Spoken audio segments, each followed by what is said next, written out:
Hi, I'm Jess, and today I'm going to be doing a book review for you guys, and that is of The Power by Naomi Alderman, and I gave this book 5 out of 5 stars, and I'll link the Goodreads link to it down below. So this book follows a group of people. It literally follows a lot of different people and shows the entire world of this novel, and that was one of the things I loved the most about it. It follows a world in which women are suddenly able to conduct electricity with their hands. They have a power where they can make electricity with their hands, and so suddenly they have more physical prowess than men do, and so the gender roles sort of flip, and it's about what would happen if women were suddenly more physically able than men were. And oh my god, it is so fascinating. If you have any interest at all in gender studies or anything like that, read this book. If it's so good, everyone should read it. If you're interested in science fiction on feminism, read this book, because this is absolutely brilliant. It explores so many themes. There were so many things that I was highlighting, but I will say, don't read it if you're not comfortable with explicit violence and rape scenes, because there are a few of those, and it's not a light read. I will say that. It's not a read where you are just feeling all happy about it. It's not a happy book. Don't read it thinking it's going to be happy. It's definitely a hard book to read, but it's very, very rewarding, and I loved it so much. I definitely compare it. On the front of it, Margaret Atwood does have a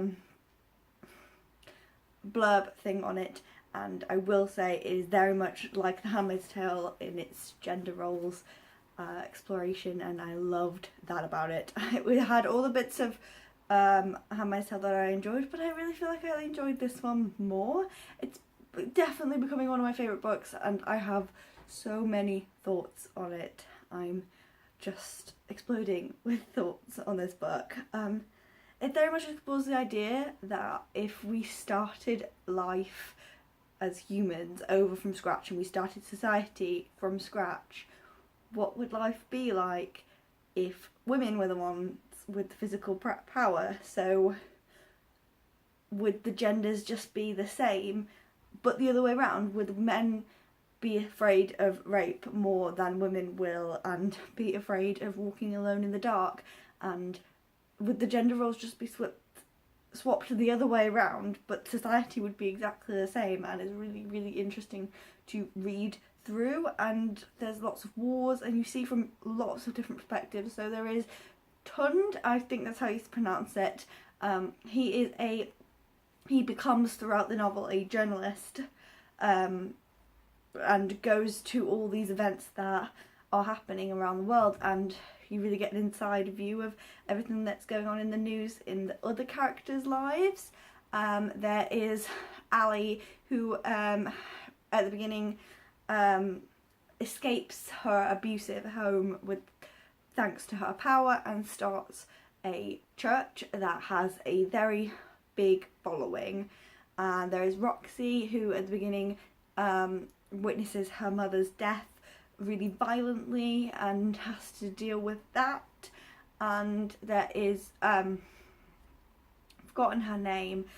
There's a political mayor of a town who has to deal with what to do with schools and what to do with everything happening when girls suddenly can kill the boys really easily, and all the violence that's happening because of that. And it's really political without ever, you get a lot of the politics of the world without ever really being bogged down with the politics, because it's also fast paced and amazing that you're never thinking about the fact that there's a lot of politics being explained. You're just thinking, wow, I'm having a really great time reading this really great book, and I've got so many thoughts about it, and it was just amazing. And I definitely recommend you read this with the explicit warning that there is very explicit content in this book. So that was my review of The Power by Naomi Alderman. If you've read this or are interested in it, let me know down below, because I'd really love to talk about it with people. So let me know in the comments, and I will see you next time. Goodbye.